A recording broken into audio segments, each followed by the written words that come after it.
Episode के start में चीवा भागते हुए आती है और ईटा और मासुसु को देख के चिल्लाने लगती है। मासुसु कहती है, ईटा ये छोटी बच्ची कौन है? चीवा कहती है, मुझे छोटी बच्ची मत बोलो, मैं ईटा कुन की बचपन की दोस्त हूँ, हारुसाकी चीवा। ए कुन, तुमने मुझे बताया क्यों नहीं कि तुमने गर्लफ्रेंड बना ली? ईटा कहता है, सब इतनी जल्दी हुआ कि मासुसु तभी कहती है, क्या मुझे तुम्हारी परमिशन लेनी पड़ेगी अब ईटा को डेट करने के लिए? चीवा कहती है, हाँ, मैं ईकुन के बारे में सब कुछ जानती हूँ, जैसे कि कैसे इसने 3rd ग्रेड में दूध लॉकर में छोड़ दिया था और वो खराब हो गया था, और कैसे स्कूल मैराथन के दौरान इसने गोबर पे पैर रख दिया था। और ये सब सुन के मासुसु सब कुछ नोट कर लेती है और ईटा और ज़्यादा एम्बेरेस फील करने लगता है। अब मासुसु खुद को इंट्रोड्यूस करते हुए कहती है, मैं ईटा की अब से गर्लफ्रेंड हूँ, और चीवा से ब्लेसिंग्स मांगती है और फिर ईटा को लेके यहाँ से चली जाती है। ये देख के चीवा जोर से चिल्लाती है, ईकुन धोखेबाज कहीं के। नेक्स्ट सीन में चीवा अपनी कैंडो की प्रैक्टिस कर रही होती है। ईटा कहता है, क्या तुम श्योर हो कि तुम स्विंग की प्रैक्टिस कर सकती हो? तुम्हें ये नहीं करना चाहिए। चीवा कहती है, मैं बस मैच में पार्टिसिपेट नहीं कर सकती, डॉक्टर ने बस ये कहा है। और फिर बोलती है, ईकुन मैं एक बहुत ही कूल बॉयफ्रेंड बनाऊंगी और सबसे पॉपुलर पर्सन बनूंगी। ईटा कहता है, ठीक है। नेक्स्ट सीन में अब काओरू ईटा से कहता है कि मुझे यकीन नहीं हो रहा कि तुमने गर्लफ्रेंड बना ली, तुम्हें तो प्यार वगैरह से नफरत थी। ईटा कहता है, मैं भी शॉक्ड हूँ। काओरू कहता है, पूरा स्कूल तुम्हारे बारे में ही बात कर रहा है। ईटा मन में कहता है, अब मुझे समझ आ रहा है कि नात्सुकावा कैसा फील करती होगी। काओरू अब कहता है, तुम्हें नात्सुकावा के साथ लंच करना चाहिए, लेकिन वो यहाँ है ही नहीं। ईटा कहता है, मैंने उसे कभी लंच में क्लासरूम में नहीं देखा। काओरू अब बोलता है, क्या तुम आज चीवा के साथ स्कूल आए? ईटा कहता है, नहीं, कल से वो मुझसे दूर ही है। काओरू कहता है, मैंने सुना कि वो आज स्कूल लेट आई और उसके मुंह में ब्रेड था, और मैंने ये भी सुना कि वो अपने हर सेंटेंस के एंड में म्याओ बोल रही है। क्या तुम्हें कुछ पता है इसके बारे में कि वो ये सब क्यों कर रही है? ईटा कहता है, हाँ। काओरू कहता है, अगर तुम नात्सुकावा को डेट कर रहे हो तो चीवा के साथ सब सॉल्व कर लेना चाहिए तुम्हें, वो तुम्हारी फैमिली की तरह है।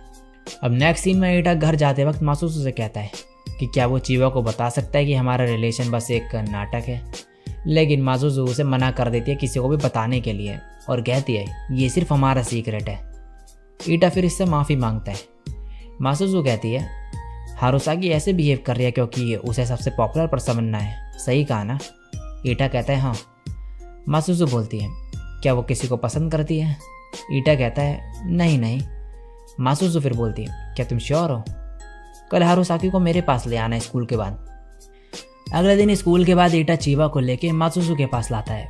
मासुसु कहती है, मैंने तुम्हें यहाँ अपना क्लब ज्वाइन करवाने के लिए बुलाया है।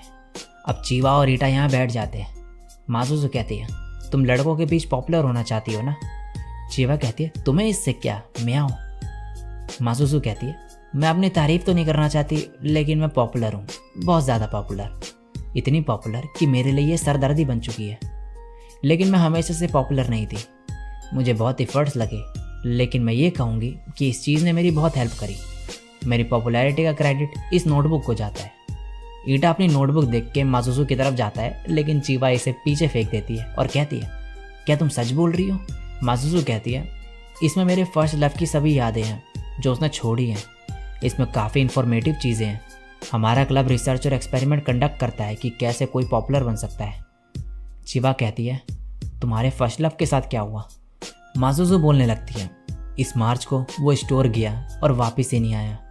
वो होता तो यही कहता कि अगर किसी को पॉपुलर बनने में परेशानी हो रही है तो उसकी हेल्प करो, इसलिए मैंने ये क्लब बनाया। प्लीज़ हारुसाकी, मुझे तुम्हारी हेल्प करने दो पॉपुलर बनने में। चीवा कहती है, बिना तुम्हें रिटर्न में कुछ दिए मैं कैसे ये सब कर सकती हूँ? मासुसु बोलती है, ईटा भी ये क्लब ज्वाइन कर रहा है, तो अगर तुम नहीं करोगी तो हम दोनों अकेले होंगे इसमें। ये सुन के चीवा एकदम से मान जाती है ज्वाइन करने के लिए। अब मासुसु अपने क्लब का नाम रखती है society advocating madly elegance for all girls. चीवा कहती है, नाम तो काफ़ी अच्छा है। और अगले दिन ईटा ये सारी चीज़ें काओरू को बता देता है। अब क्लब में मासुसु चीवा से कहती है, तुम्हें पहले एक टारगेट चाहिए होगा, तुम्हें किसी अपना बॉयफ्रेंड बनाना है। चीवा फिर एक नाम सोचती है और बोलती है, साकाटा सेनपाई, बास्केटबॉल टीम का। मेरी क्लास की सभी लड़कियां कहती हैं कि वो कूल है। मासुसु बोलती है, तो साकागामी सेनपाई 3rd ईयर के। ईटा बोलता है अच्छा वो बास्केटबॉल टीम का पॉपुलर बंदा। माजुसु बोलती है ये शायद अच्छा आइडिया नहीं होगा। ईटा कहता है क्या कोई प्रॉब्लम है? माजुसु फिर कहती है नहीं ये अच्छा आइडिया होगा, उनका छोटा भाई हमारी क्लास में है, उसकी अटेंशन पाना ईजी होगा। चीवा कहती है ठीक है फिलहाल के लिए मैं साकाशिता सेनपाई पे एम रखती हूँ। ईटा कहता है उसका नाम साकागामी है। फिर बोलता है तुम एक्साइटेड नहीं लग रही। माजुसु बोलती है ये अभी हो जाएगी एक्साइटेड, और ईटा की डायरी पढ़ के सुनाने लगती है जो कि एक गिटार के ऊपर लिखा होता है इसने। और ईटा ये सब सुन के काफ़ी ज़्यादा एम्बेरस फील करने लगता है। अब माजुसु बोलती है जो बैंड में होते हैं वो काफ़ी पॉपुलर होते हैं। चीवा कहती है लेकिन मैं गिटार नहीं बजा सकती। फिर माजुसु इसे गिटार बैग देती है लेकिन इसमें कुछ भी नहीं होता और कहती है ये खाली बैग लेके घूमना, और अगर कोई इसे टच करने की कोशिश करे तो उन्हें टच मत करने देना। और फिर इसे बताती है गिटारिस्ट होने के कुछ ट्रेड्स, और चीवा को गिटार बैग लेके घूमने का आइडिया देती है जिससे अटेंशन ग्रैब कर सके। नेक्स्ट टाइम अब चीवा ईटा की क्लास में वही गिटार बैग लेके आती है। कुछ लड़कियां आके इससे बोलने लगती हैं क्या तुम गिटार बजाती हो? और ये कहती है हाँ। जब ये लड़कियां इससे गिटार से रिलेटेड क्वेश्चन पूछती है तो चीवा की हालत ख़राब हो जाती है और ये अजीब अजीब आंसर देने लगती है। ये तभी इसे गिटार दिखाने को कहते हैं, और साकागामी का भाई भी अब यहाँ पर आ जाता है और कहता है मेरे भाई के पास भी गिटार का कलेक्शन है, और अब ये भी गिटार प्ले करके दिखाने को कहने लगता है इससे। और यहाँ चीवा की हालत ख़राब हो चुकी होती है। अब ये इस बैग को घुमाने लगती है और अजीब अजीब चीज़ें बोलने लगती है, और फिर थैंक यू कह के यहाँ से भाग जाती है। और माजुसु ये सब सुन के हंस रही होती है। नेक्स्ट सीन में ईटा और माजुसु इसके पास आते हैं। ईटा कहता है तुम्हें वो गिटार ऐसे नहीं घुमाना चाहिए था। चीवा कहती है मेरी इतनी चिंता मत करो। ईटा कहता है अगर तुम्हारा दर्द फिर शुरू हो गया तो। चीवा फिर ऐसे सॉरी बोलती है। ये सब करने के बाद चीवा बोलती है उन्हें मेरे बारे में पता तो चल ही गया होगा।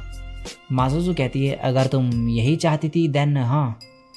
ईटा कहता है उन्हें इसका नाम शायद याद रहे लेकिन वो कुछ अच्छी चीज़ की वजह से नहीं होगा। अब चीवा माजुसु से पूछती है कि वो ईटा को डेट क्यों कर रही है, और माजुसु एक कहानी बना देती है फिर से और कहती है क्योंकि इसने मेरी पैंटीज देख ली थी और उसके बाद मेरे पास कोई ऑप्शन नहीं था। ईटा कहता है ये सब क्या कह रही हो तुम, और चीवा कहती है तो ये सब हुआ। अब माजुसु इसे कहती है ये अच्छा आइडिया होगा कि तुम अपनी पैंटीज दिखा दो और बोलो ओह नो क्या तुमने देख लिया, और उन्हें पता ही नहीं चलेगा कि तुमने ये जानबूझ के किया। चीवा कहती है मैं ये सब हरकतें नहीं करने वाली। माजुसु कहती है क्या हुआ तुम कॉन्फिडेंट नहीं हो। और यहाँ दूसरी तरफ ईटा बैठा होता है जिसकी हालत कुछ ऐसी हो चुकी होती है, और इसे माजुसु अपनी स्कर्ट ऊपर करके दिखाने लगती है और ईटा चिल्लाने लगता है। चीवा कहती है क्या हुआ ईकुन शांत रहो। ईटा माजुसु को ये सब करने से रोकता है लेकिन माजुसु उसे और दिखाने लगती है। तभी चीवा खड़े होकर कहती है तुम एक दूसरे को क्यों देखे जा रही हो। माजुसु कहती है ये तो नेचुरल है कि जो एक दूसरे को पसंद करते हैं वो एक दूसरे की आंख में देखें। अब चीवा बाथरूम चले जाती है और ईटा कहता है ये सब करना बंद करो। माजुसु अब ईटा के पास आके उससे पूछती है कि वो हमेशा चीवा के साथ क्यों रहता है। ईटा कहता है क्योंकि हम बचपन के दोस्त हैं। माजुसु बोलती है फिर तुमने सभी में से सिर्फ हारुसाकी को ही क्यों अपना दोस्त बनाया छोटे में, और अभी तक उसके साथ टाइम स्पेंड करते हो। ईटा कहता है क्योंकि हम पड़ोसी थे। माजुसु कहती है जो भी क्लास में हुआ मुझे लगा उसके बाद हारुसाकी क्लब छोड़ देगी, लेकिन उसने ऐसा नहीं करा। ईटा बोलता है मुझे नहीं पता कि वो कितना दुखी हुई, लेकिन मुझे इतना पता है कि वो ऐसे ही इस क्लब को नहीं छोड़ेगी, एटलीस्ट जब तक वो अपना गोल अचीव ना कर ले। माजुसु पूछती है क्यों। ईटा कहता है वो केंडो टीम की स्टार थी हमारे मिडिल स्कूल के लास्ट ईयर के टाइम, लेकिन समर के टाइम उसका एक्सीडेंट हो गया। उसकी लोअर बैक पूरी तरीके से डैमेज हो गई, उसकी काफ़ी सर्जरी हुई और उसने रिकवर करा और नॉर्मल लाइफ जीने लगी, लेकिन वो अब केंडो मैच में कभी भी पार्टिसिपेट नहीं कर पाएगी। उसने अपना गोल खो दिया था, लेकिन अब उसके पास एक और गोल है और इसलिए वो अब हार नहीं मानेगी ऐसे ही। अब माजुसु कहती है मुझे मेरा आंसर मिल गया, और अब ईटा के करीब आके कहती है ये मत भूलना ईटा कुन कि तुम मेरे बॉयफ्रेंड हो। ईटा कहता है लेकिन ये सब तो फेक है ना। माजुसु कहती है हाँ, लेकिन इसका मतलब ये नहीं कि तुम मेरे नहीं, तो किसी लड़की पे ध्यान मत देना। ईटा कहता है तुम इस चीज़ को कहाँ तक ले जाने का सोच रही हो। माजुसु कहती है बहुत आगे तक। और इसी के साथ ये एपिसोड यहीं पे एंड हो जाता है।